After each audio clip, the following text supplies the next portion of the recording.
ভগবান যে সর্বত্র বিদ্যমান শুধুমাত্র সেটা আমাদের বুঝে নেওয়ার অপেক্ষা। বন্ধুরা, এই অসাধারণ প্রসঙ্গটাকে কেন্দ্র করে আজকে আমি আপনাদের এক মন্দিরের পুরোহিতের সুন্দর একটি গল্প শোনাবো। চ্যানেলে নতুন হলে সাবস্ক্রাইব করতে ভুলবেন না এবং অবশ্যই গল্পটি ভালো লাগলে একটা লাইক আশা করব। সঙ্গে থাকুন ভিডিও শেষ পর্যন্ত। আপনারা কোথা থেকে ভিডিওটি দেখছেন আপনার নাম সমেত ভিডিওতে কমেন্ট করুন, যাতে রবিবার গল্পে আপনার নাম উল্লেখ করে আপনাকে ধন্যবাদ জ্ঞাপন করতে পারি। এক গ্রামের এক জাগ্রত শ্রীকৃষ্ণের মন্দিরে একজন পুরোহিত পুজো করতেন। ওনাকে সবাই চাটুর্যে মশাই নামেই জানত, কারণ ওনার নাম ছিল নিতাই চ্যাটার্জি। ঈশ্বরের প্রতি ওনার এতটাই আস্থা ছিল যে তিনি যে কোনো খাবার আগে ঈশ্বরকে সমর্পণ না করে সেগুলোকে গ্রহণ করতেন না। তিনি ছিলেন সম্পূর্ণভাবে নিরামিষভোজী। কোনো প্রকারের আমিষ খাবার দাবার তিনি কখনো ছুঁয়েও দেখতেন না। ওনার বাড়িতে যে সকল ভালো ভালো খাবার হতো বা যে কোনো খাবারই প্রতিদিন তৈরি করা হতো, সেটা আগে তিনি থালা ভরে সাজিয়ে মন্দিরে নিয়ে আসতেন এবং ঈশ্বরকে খাইয়ে তারপরেই তিনি এবং ওনার বাড়ির সকলে ওই খাবার খেতেন।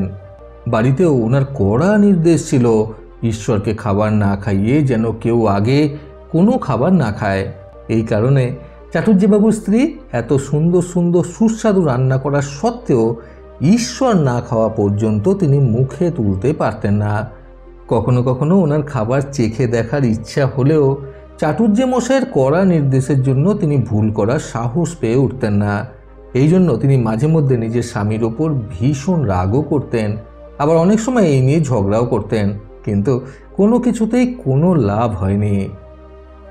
বন্ধুরা, গল্পে আগে যাওয়ার আগে গত সপ্তাহে যারা যারা কমেন্ট করেছিলেন তারা হলেন শ্যামপুর থেকে মৌসুমী মান্না, আসাম থেকে রতন বৈষ্ণব, ভুবনেশ্বর থেকে অনামিকা নাথ, কৃষ্ণনগর থেকে অনিতা বিশ্বাস, নিউ ইয়র্ক থেকে তারি কুমার, শ্যামপুর থেকে চিরঞ্জিত মান্না, চাপড়া নদিয়া থেকে বাপ্পা সাধুকা, আসাম থেকে রূপা তালুকদার, আমতা হাওড়া থেকে সদত, হাওড়া থেকে ডক্টর জগদীশ মণ্ডল, পূর্ব মেদিনীপুর থেকে মানস মাঝি, দুর্গানগর নীলমবাজার থেকে রমাপদ চৌধুরী, বসিরহাট থেকে অপর্ণা ব্যানার্জি, বিষ্ণুপুর থেকে ডক্টর সুশান্ত গোস্বামী, বোলপুর থেকে দীপুপদ হাজরা, সোনামুখী বাঁকুড়া থেকে নরেন দত্ত, ঢাকা থেকে আতিকুল ইসলাম, এছাড়াও দেবাশিস চক্রবর্তী, হিমান আর্টিস্ট, সঙ্গীতা মাইতি, আব্দুল বাসেদ, সুচিস্মিতা মুখার্জি, মধুমিতা পাত্র। আপনাদের সকলকে অসংখ্য ধন্যবাদ। একদিন চাটুর্যে মশাইয়ের স্ত্রী বাড়িতে বেশ বড় বড় টাটকা সুস্বাদু বেসনের লাড্ডু বানিয়েছিলেন, কারণ তিনি নিজে বেসনের লাড্ডু খেতে ভীষণ ভালোবাসতেন। বেসনের লাড্ডুগুলো বানানোর পর যখন সেগুলোকে ওনার স্ত্রী থালায় সাজিয়ে রাখছিলেন ঈশ্বরকে নিবেদন করার জন্য, তখন সেগুলো দেখে ওনার ভীষণ লোভ হচ্ছিল সেগুলো খাওয়ার জন্য। তিনি লুকিয়ে লুকিয়ে সেখান থেকে একটা লাড্ডু তুলে খেতে যাবেন, এমন সময় সেখানে চাটুর্যে মশাই এসে হাজির। নিজের কর্তা মশাইকে দেখে ওনার স্ত্রী বেশ ভ্যাবা চাকা খেয়ে গেলেন। এই ঘটনায় চাটুর্যে মশাই বুঝে গিয়েছিলেন যে ওনার স্ত্রী হয়তো একটা লাড্ডু চুরি করে আগে খেতে গিয়েছিল। তাই তিনি ছোট বড় নানান রকম কথা ওনার স্ত্রীকে শোনাতে শুরু করলেন, কারণ ওনাদের বাড়ির নিয়ম ছিল আগে সব খাবার ঈশ্বরকে নিবেদন করে তারপরে সব কিছু খাওয়া। এইরকম পরিস্থিতিতে স্বামীর কাছ থেকে ছোট বড় কথা শুনে চাটুর্যে মশাইয়ের স্ত্রীও ভীষণভাবে রেগে গেলেন। এক কথা দুই কথা বলতে বলতে দুইজনের মধ্যে তুমুল ঝগড়া বেঁধে গেল। চাটুর্যে মশাইয়ের স্ত্রী নিজের স্বামীকে উদ্দেশ্য করে বললেন, অত যে ঈশ্বরকে সর্বপ্রথমে ভোগ নিবেদন করতে যাও, তা কত খায় তোমার ঈশ্বর ওই খাবারগুলো? ওই তো পাথরের মূর্তির ন্যায় তিনি ওখানে দাঁড়িয়েই থাকেন। শুধুমাত্র খাবারগুলোকে আগে ভাগে নিয়ে গিয়ে ওনার সামনে রেখে দাও। তোমার সেই প্রসাদগুলো স্বয়ং ঈশ্বর এসে খেলেও তাহলে না হয় বুঝতাম। পারবে তুমি এই পাথরের মূর্তিকে এই লাড্ডু খাওয়াতে? স্ত্রীর এই কথাবার্তাগুলো শুনে চাটুর্যে মশাইও ভীষণভাবে ক্ষেপে গেলেন। তিনি স্ত্রীর সামনে দাঁড়িয়ে প্রতিজ্ঞাবদ্ধ হলেন যে যে করেই হোক তিনি আজকে ঈশ্বরকে খাইয়েই ছাড়বেন। ঈশ্বর পাথরের মূর্তি হোক আর যাই হোক না কেন, চাটুর্যে মশাই হলেন ঈশ্বরের অন্ধ ভক্ত। কাজেই ওনার ডাকে ঈশ্বর যে সাড়া দেবেনই এটি তিনি হলপ করে নিজের স্ত্রীকে বলে দিলেন। এরপর চাটুর্যে মশাই নিজের স্ত্রীকে বললেন, তুমি আজকে দেখতে চাও তাই না যে প্রভু এসে আমার এই প্রসাদ গ্রহণ করেন কিনা? তাহলে তুমি এখনই চলো আমার সাথে মন্দিরে। আজকে আমি তোমাকে দেখিয়েই দেব যে প্রভু এসে নিজের হাতে করে আমার এই থালা থেকে প্রসাদ তুলে খাবেন। এই বলে চাটুর্যে মশাই থালায় সাজানো বেসনের লাড্ডুগুলো নিয়ে বেরিয়ে গেলেন মন্দিরে যাওয়ার উদ্দেশ্যে। আর ওনার পিছন পিছন ওনার স্ত্রীও দৌড়ে বেরিয়ে আসেন মন্দিরে এসে ঈশ্বরের ওই থালা থেকে লাড্ডু তুলে খাওয়া দেখার জন্য। মন্দিরে এসে নিতাই চ্যাটার্জি ঈশ্বরের সামনে বেসনের লাড্ডুর থালাটা সাজিয়ে রেখে ঈশ্বরকে হাত জোর করে বললেন, প্রভু তুমি তো দেখলে আজ কি তর্ক বিতর্ক হলো আমার আর আমার স্ত্রীর মধ্যে। তুমি যে সত্যিই এসে আমার প্রসাদগুলো খেয়ে যাও, ও কিছুতেই বিশ্বাস করতে চায় না। তুমি আজকে আমার সামনে এসে এই প্রসাদগুলো খেয়ে দেখিয়ে দাও দেখি যে আমিই ঠিক। এই কথাগুলো মন্দিরের সিঁড়ির সামনে দাঁড়িয়ে দাঁড়িয়ে শুনছিলেন চাটুর্যে মশাইয়ের স্ত্রী। চাটুর্যে মশাই ঈশ্বরের সামনে লাড্ডুর থালাটা রেখে পিছনের দিকে ঘুরে নিজের স্ত্রীকে দেখে থালাটার সামনে ঈশ্বরের দিকে মুখ করে ওখানেই বসে পড়লেন এবং দু চোখ বন্ধ করে হাত জড়ো করে ঈশ্বরের নাম জপ করতে লাগলেন। এইভাবে 1 ঘন্টা 2 ঘন্টা 3 ঘন্টা কেটে গেল, কিন্তু ঈশ্বরের কোনো নামই পাওয়া গেল না। ইতিমধ্যে গ্রামের সকলের কাছে চাটুর্যে মশাইয়ের এই প্রতীক্ষার খবর ছড়িয়ে গেছে। কাজেই গ্রামের সকলেই ছুটে এসেছে ঈশ্বরকে দেখার জন্য। মন্দিরের সামনে ভিড় হয়ে গেছে। চাটুর্যে মশাইয়ের স্ত্রীও নিজের স্বামীর কীর্তিকলাপ দেখার জন্য সিঁড়িতে বসে রইলেন 3 ঘন্টা ধরে। এতক্ষণ পরে সেখানে ভ্যান ভ্যান করতে করতে 2-1টা মাছি এসে বসলো ওই লাড্ডুর ওপর। চাটুর্যে মশাই উঠে গিয়ে সেই মাছিগুলোকে তাড়িয়ে দিলেন এবং আবারও ফিরে এসে আগের জায়গাতে বসে পড়লেন। এর কিছুক্ষণ পর ছোট ছোট কালো পিঁপড়েরা আসলো সেই লাড্ডুর সুগন্ধ পেয়ে।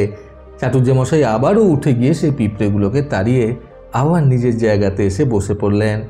এর বেশ কিছুক্ষণ পর মন্দিরের বাইরে বেশ কয়েকটা কুকুর এসে জড়ো হলো এবং লাড্ডুর ঘ্রাণ পেয়ে তারা ঘেউ ঘেউ করে ডাকতে লাগলো লাড্ডু খাওয়ার জন্য। চাটুর্যে মশাই মন্দিরের বাইরে দাঁড়িয়ে থাকা লোকজনদের বললেন ওই কুকুরগুলোকে তাড়িয়ে দেওয়ার জন্য। ওনার কথা মতো কুকুরগুলোকেও তাড়িয়ে দেওয়া হলো। এর বেশ কিছুক্ষণ পর মন্দিরের সামনে ভিড় হয়ে থাকতে দেখে 2-1জন ভিখারি এসে মন্দিরের সামনে হাজির হলো। তার মধ্যে একজন ভিখারি তো উপরে উঠে এসে সেই লাড্ডুর থালা থেকে একটি লাড্ডু তুলে খেতে গিয়েছিল। এই ঘটনায় চাটুর্যে মশাই এবার ভীষণভাবে রেগে গেলেন এবং যা না তাই বলে সেই ভিখারিটিকে মন্দির থেকে তাড়িয়ে দিলেন এবং বললেন, এটা শুধুমাত্র আমার ঈশ্বরের জন্য নিবেদন করা হয়েছে, উনি এসেই এই লাড্ডুটা গ্রহণ করবেন, তারপরেই সবাইকে দেওয়া হবে। এই বলে তিনি আবারও নিজের জায়গায় এসে বসে পড়লেন। এইভাবে সকাল থেকে ঈশ্বরের জন্য অপেক্ষা করতে করতে রাত হয়ে গেল। মন্দিরের বাইরের ভিড় ধীরে ধীরে কমতে লাগলো, কারণ এখানে কোনো ঈশ্বরই আসবেন না এই ভেবে। রাত যখন প্রায় 10টার কাছাকাছি, তখন চাটুর্যে মশাই স্ত্রী মন্দিরের সিঁড়িতে বসে বসে চাটুর্যে মশাইকে আবারও কথা শোনাতে লাগলেন। তিনি চাটুর্যে মশাইয়ের উদ্দেশ্যে ব্যঙ্গ করে বললেন, কি গো, কতবার তো নিজের ঈশ্বরকে ডাকলে, আসলেন তোমার ঈশ্বর তোমার লাড্ডু খেতে, যেটা তুমি আমাদের খেতে না দিয়ে আগেই ঈশ্বরের জন্য নিয়ে এসেছিলে। এই কথা শুনে রাগে চাটুর্যে মশাইয়ের মাথায় আগুন জ্বলে উঠল। তিনি রেগে গিয়ে বেসনের লাড্ডুর থালাটাকে হাতে করে নিয়ে মন্দিরের বাইরে ছুঁড়ে ফেলে দিলেন এবং রাগে গজগজ করতে করতে সেখান থেকে বাড়ি ফিরে আসলেন। আবারও ওনার পেছনে পেছনে ওনার স্ত্রীও বাড়ি ফিরে আসলেন। রাতে বাড়ি এসে রাগের চোটে কিছু খাওয়া দাওয়া না করেই চাটুর্যে মশাই শুয়ে পড়লেন। রাতে শুয়ে ঘুমিয়ে পড়ার পর যখন তিনি গভীর ঘুমে আচ্ছন্ন হলেন, তখনই ঈশ্বর অর্থাৎ স্বয়ং শ্রীকৃষ্ণ চাটুর্যে মশাইকে স্বপ্ন দিয়ে বললেন, কি রে, সকাল থেকে এতবার মন্দিরে গেলাম তোর স্ত্রীর বানানো সেই সুস্বাদু বেসনের লাড্ডু খেতে, একবারও খেতে দিলি না। আর রাতে যখন খেতে পেলাম তখন সেটা বাসি হয়ে গিয়েছিল আর রাস্তায় পড়ে গিয়ে পুরো মাটিতে মাখামাখি হয়ে গিয়েছিল, খুব একটা স্বাদ পাইনি রে। স্বপ্নের মধ্যেই তখন চাটুর্যে মশাই শ্রীকৃষ্ণকে বললেন, কোথায় আর আসলে, তোমাকে আমি কত ডাকলাম, কত তোমার নাম জপ করলাম, তাও তো একবারও দেখা দিলে না বলো। ভীষণ রাগ করেছি তোমার ওপরে, আর পুজো করব না তোমার। শ্রীকৃষ্ণ তখন চাটুর্যে মশাইকে বললেন, সকাল থেকে অনেকবারই তো গেলাম বল সেই লাড্ডু খেতে, একবার মন্দিরে মাছির রূপ ধরে খেতে গেলাম, তুই তাড়িয়ে দিলি। দ্বিতীয়বার পিঁপড়ের রূপ ধরে খেতে গেলাম, তুই তাড়িয়ে দিলি। তৃতীয়বার কুকুরের বেশে খেতে গিয়েছিলাম, তুই মন্দিরের বাইরে থেকেই তাড়িয়ে দিলি। আর চতুর্থবার তো আমাকে প্রায় মারতে উঠেছিলি যখন ভিখারির বেশে গেছিলাম। শেষে ওই রাস্তায় পড়ে থাকা লাড্ডুগুলোকে কুড়িয়ে খেতে হলো।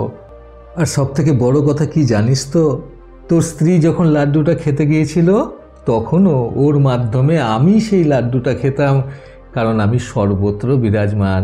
এই বিশ্ব ব্রহ্মাণ্ডের সব কিছুতে তুই আমাকে পাবি, কাজেই আগে তোরা খেলেই আমার শান্তি।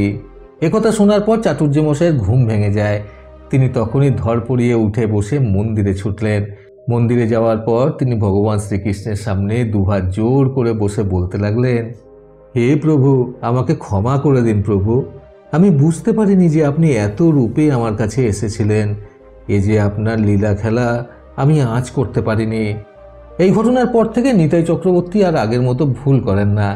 তিনি এটা বিশ্বাস করেন যে ঈশ্বরের অস্তিত্ব সর্বত্র ছড়িয়ে রয়েছে, সব কিছুতেই ঈশ্বরের আভাস পাওয়া যায়। এরপর থেকে ওনার স্ত্রীকেও আর উনি কিছু বলেন না আগে কোনো খাবার খেতে গেলে।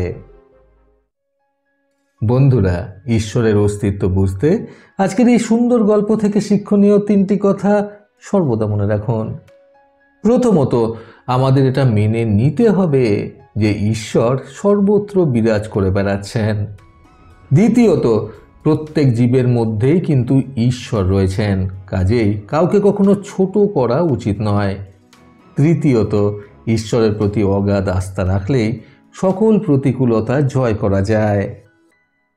প্রতিবারের মতো আবারও বলবো, এই পৃথিবী তাদেরকেই সম্মান দেয় যারা ইউনিক কিছু করার ক্ষমতা রাখে। সকলে সুস্থ এবং সুন্দর জীবন কামনায় প্রকৃত জীবন থেকে আমি সন্তু চক্রবর্তী আবার আসবো নতুন সুন্দর শিক্ষণীয় একটি ছোট গল্পের সাথে। ভালো শুনুন, ভালো থাকুন। ধন্যবাদ।